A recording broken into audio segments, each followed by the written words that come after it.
বাংলা মোটরে এনসিপি কার্যালয়ে ব্রিফিং চলছে, আমরা সরাসরি চলে যাচ্ছি সেই ব্রিফিং এ।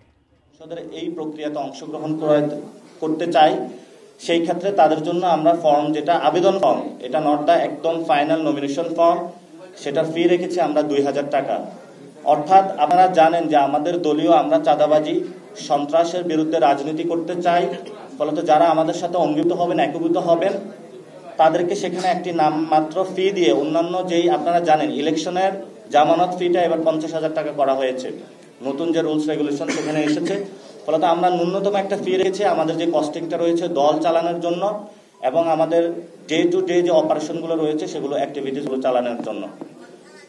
আমরা আশা করি যে ইতিমধ্যেই আপনারা দেখেছেন যে কিছু আমাদের প্রার্থিতার বিষয়ে মিডিয়াতে গিয়েছে, সেগুলো কিন্তু আমাদের অফিসিয়াল প্রার্থিতা নয়।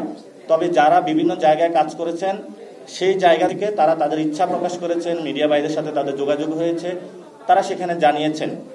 আমাদের আহ্বায়ক মহোদয় বলেছেন আগামী 15 তারিখের মধ্যেই আমরা প্রাথমিক যেই আমাদের মনোনয়ন সেটা ইনশাল্লাহ আমরা আপনাদের সামনে উপস্থিত হয়ে ঘোষণা করব। কিন্তু এর পূর্বের প্রক্রিয়াটা বাংলাদেশের কোনো দলের মানুষের জানা নাই যে কিভাবে এই প্রক্রিয়াটা সম্পূর্ণ হয়।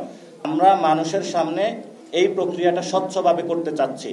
অর্থাৎ আপনি আবেদন দিবেন, অনেক মানুষ রয়েছে, কারণ বাংলাদেশের সংসদে আপনি যদি বড় ব্যবসায়ী না হন, আপনি যদি গডফাদার না হন, আপনি যদি চাঁদাবাজ না হন, তাহলে আপনি সংসদ যাইতে পারবেন না, এই ধরনের কন্ডিশন থাকে ইমপ্লয়েড অর্থে। কিন্তু আমরা সেই দুর্বৃত্তায়নের জায়গা থেকে বেরিয়ে আসছে, যারা স্বচ্ছ এবং সমাজের শ্রদ্ধেয় যারা ব্যক্তিবর্গ রয়েছেন, যারা কমিউনিটি লিডার রয়েছেন, আমরা তাদেরকে সংসদে নিয়ে যেতে চাই। যারা আইন প্রণেতা রয়েছেন, বিজ্ঞ আইনজীবী রয়েছেন, আমরা তাদেরকে নিয়ে যেতে চাই।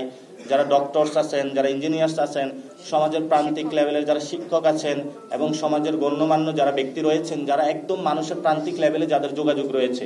অর্থাৎ কিছু মানুষ রয়েছেন আমরা যেটা দেখি পার্লামেন্টে, তারা শুধু দলের প্রতিনিধি করে। আমাদের আজকের যে জিনিসটা আমরা বলতে চাচ্ছি যে আমরা কোনো দলের প্রতিনিধিকে মনোনয়ন দিতে চাই না, আমরা